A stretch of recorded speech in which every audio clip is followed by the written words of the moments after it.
নমস্কাৰ, এই ভিডিঅ'টিত আজি আমি চতুৰ্থ শ্ৰেণীৰ অংকুৰণ পাঠ্যপুথিৰ ৭ নং পাঠ ৰাতিপুৱা নামৰ পদ্যটিৰ প্ৰশ্ন উত্তৰখিনি আলোচনা কৰিম।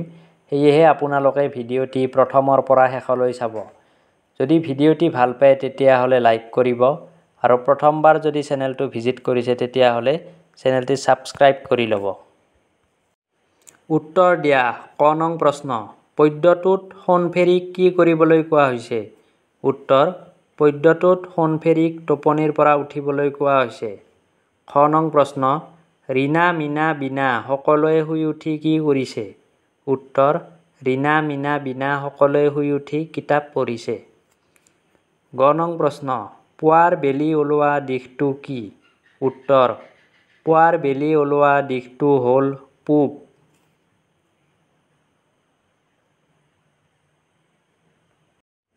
খ নং প্ৰশ্ন, পুৱাৰ লগে লগে ডালে ডালে কোনে গীত গায়?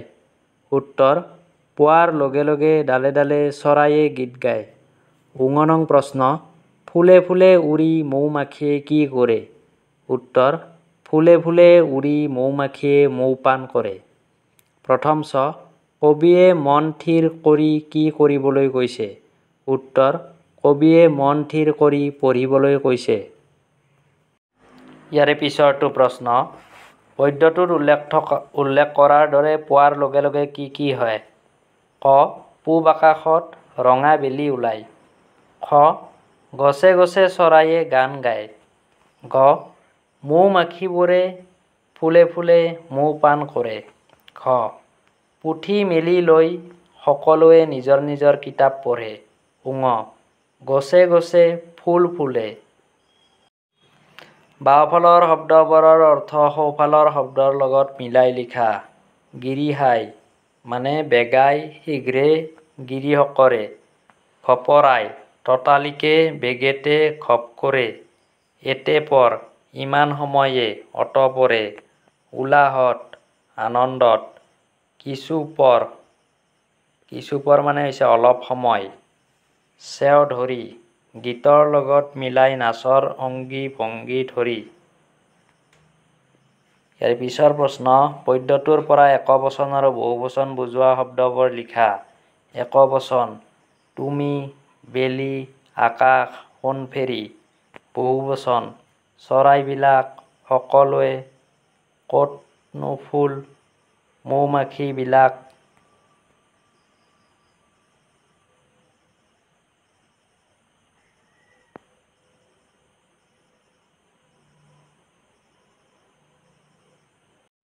ইয়াৰে পিছৰ প্ৰশ্ন, উদাহৰণটো পঢ়া আৰু বুজি লৈ একোটা খণ্ডবাক্য লিখা।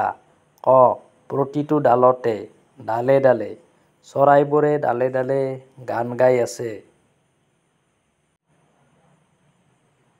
খ, প্ৰতিটো দিনতে, দিনে দিনে, দিনে দিনে পৰিস্থিতি সলনি হৈ গৈছে। গ, প্ৰতিটো ঘৰতে, ঘৰে ঘৰে, যদুৱে ঘৰে ঘৰে বাতৰি কাকত বিলায়। খ, প্ৰতিটো পাততে, পাতে পাতে, পোকটো পাতে পাতে বগাই ফুৰিছে। ঙ, প্ৰতিটো মাহতে, মাহে মাহে, মাহে মাহে ছাৰে আমাৰ পৰীক্ষা লয়।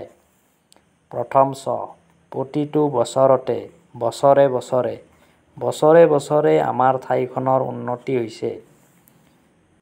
ইয়াৰে পিছৰ প্ৰশ্ন, ফুলৰ পৰা শব্দ লৈ নতুন শব্দ গঠন কৰা। কিতাপ পত্ৰ, কাম বন, হিচাপ নিকাচ, বজাৰ সমাৰ, ঘৰ দুৱাৰ।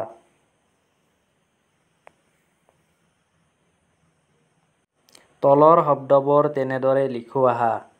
ম-উ, মৌ, গৌ-ই, গৈ, মু-খ-ল-ই, মুখলৈ, হ-উ, হৌ, ঢ-উ, ঢৌ, কে-নে-ক-ই, কেনেকৈ। বাক্য ৰচনা কৰা। পুথি, পুথি অধ্যয়ন এটা ভাল অভ্যাস। মন থিৰ, মন থিৰকৈ লাগিলে যিকোনো কামতে সফল হ'ব পাৰি। ৰঙা বেলি, সন্ধিয়াৰ ৰঙা বেলি চাবলৈ মনোৰম।